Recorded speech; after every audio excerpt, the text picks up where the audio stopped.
Hey guys, it's Raleigh, and today's video will be a little different from what I've done before. Recently, I released my review of Janthia Wilds, which was something out of the norm too, but the reception was great, and I thank everyone that watched and commented. I was asked to see if I could do a state of the game for Guild Wars 2 in 2025. Once again, this is out of the norm, but with the new expansion having been announced and ArenaNet drip feeding us information instead of dropping the info on it all at once, I figured it would be a good time to make one of these videos. So what exactly will we talk about? Well, I want to review the first half of the year, look at what ArenaNet has said about Janthia Wilds and what's to come in the future, and see what we can expect as we move forward through the rest of the year. Before that, real quick, if you enjoy content like this and you would like to support the channel, please consider subscribing. For anyone looking to support further, my referral links, which are sponsored by ArenaNet, are located in the description. Thank you guys so much. With all that said, let's just jump right into it.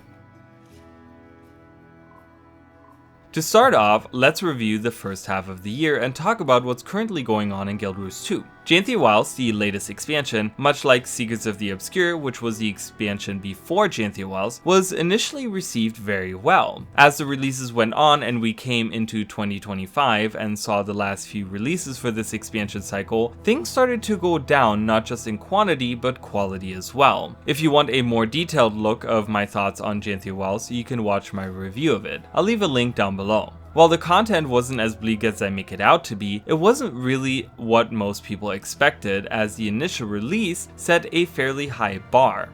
Some people might see this as being bad for a game in this genre, and it certainly is not good. So what's the incentive for anyone to either start playing Guild Wars 2 in 2025 or return to it if you have played it previously? Well, I think that just the core of what Guild Wars 2 is already reason enough. Not only does it value the player's time, but there are also a plethora of things that make Guild Wars 2 special within the MMO sphere, compared to many other products out there. I won't go through the entire list of great features and reasons here, but let me just say that if you like MMOs or even fantasy RPGs and you have never checked out Guild Wars 2 or it's been a while, I would highly recommend for anyone to at least try the base game, which is free to play and can get you to max level. Again, you can use my referral link down below for that. Nonetheless, there are more reasons to think that the future of Guild Wars 2 is rather bright. Why is that though? Well, let's look at what ArenaNet had to say about the future of Guild Wars 2.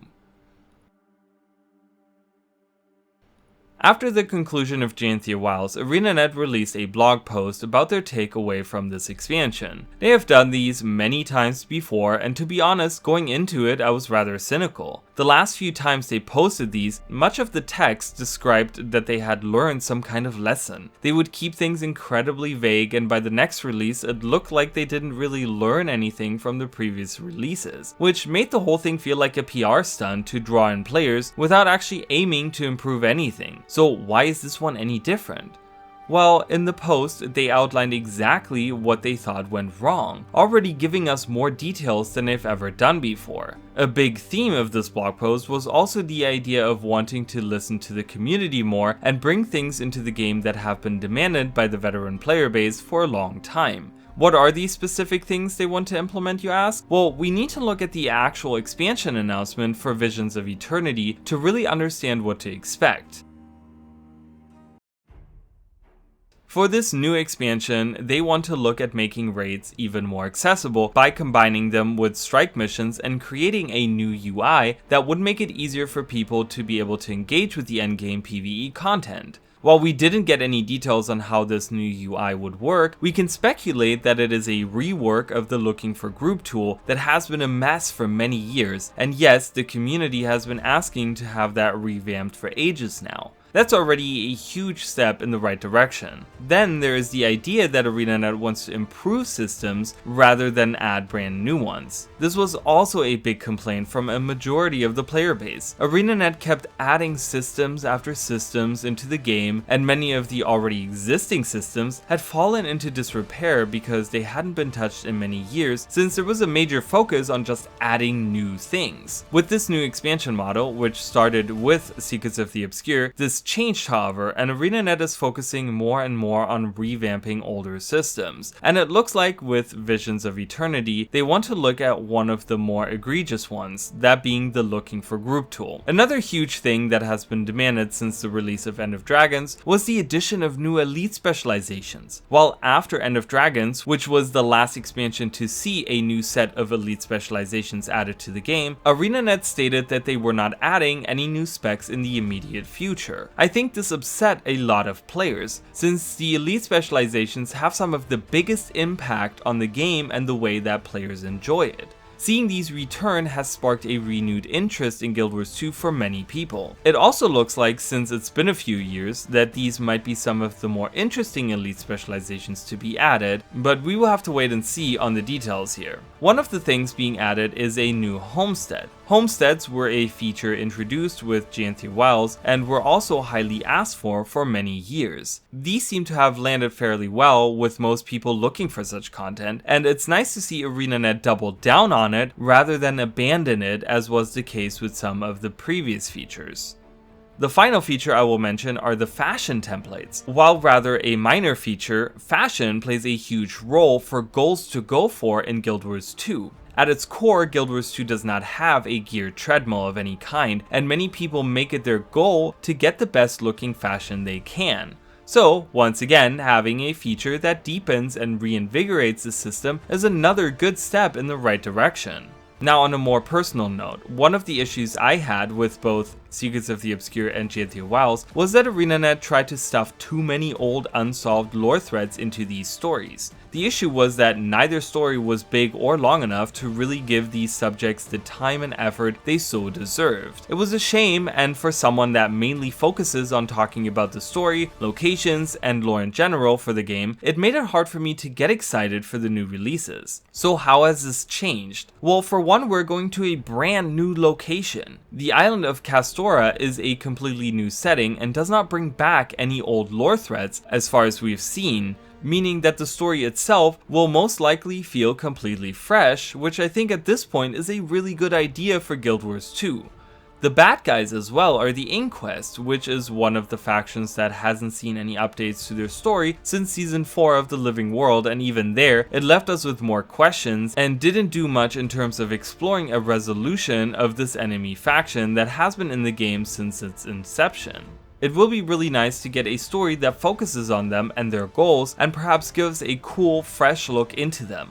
That is pretty much exactly the feeling I get from this new expansion. In one word, it simply feels fresh. Yes, it's nice that ArenaNet is listening to the community, but it's also great to get some fresh lore that doesn't, for the lack of a better term, exploit some of the older lore threads from 20 years ago. Besides all of those, we're getting new raid encounters and a fractal with both challenge and legendary modes, updates to the skimmer mount, 6 new legendaries, those being 3 weapons, 1 ring, 1 accessory, and 1 aqua breather, which once again has been asked for a lot in the past 13 years. This is also the largest amount of legendaries added at one time since End of Dragons. I know that the legendary armor could be considered 6 or even 18 pieces if one splits them up, but they technically function as one thing, and I see them more of a set rather than individual pieces. One last thing to mention, which isn't actually attached to the expansion, is the new PvP mode, Push. Yes, PvP isn't for everyone, but it's still nice to see this game mode getting some attention. I myself have tried the Push beta, and while I'm not much of a PvP player, I could see myself jumping into matches every so often, since it does lean more on the casual side of the game. Overall, Visions of Eternity is shaping out to be really exciting for new and old players.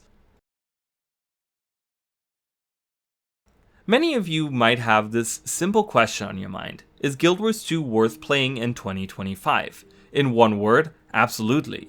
If we look around the MMO space, one can see that so many games are slowly going downhill.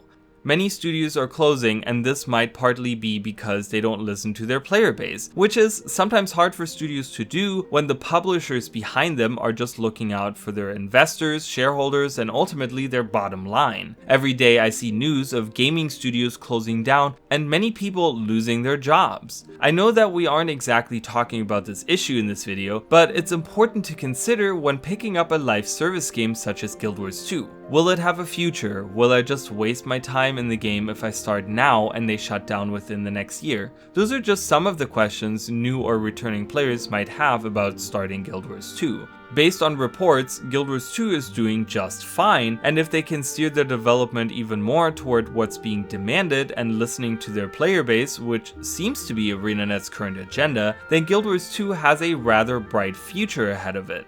Happy customers lead to more sales, and people will take notice of studios that listen to their player base, and that will guide them towards ArenaNet in Guild Wars 2 as well. So yes, to anyone still on the fence, I would certainly recommend Guild Wars 2 in 2025. While this is a new type of video for me, I hope that I could shed some light on what is currently going on in the game and what we can expect in the future. I certainly have a lot more content planned for the channel, and I'm definitely excited to see how Visions of Eternity plays out. Are you guys excited for the future? Do you think ArenaNet is on the right track with this new expansion? Let me know in the comments down below. Once again, thank you guys so much for watching, and I will see you all later. Bye guys!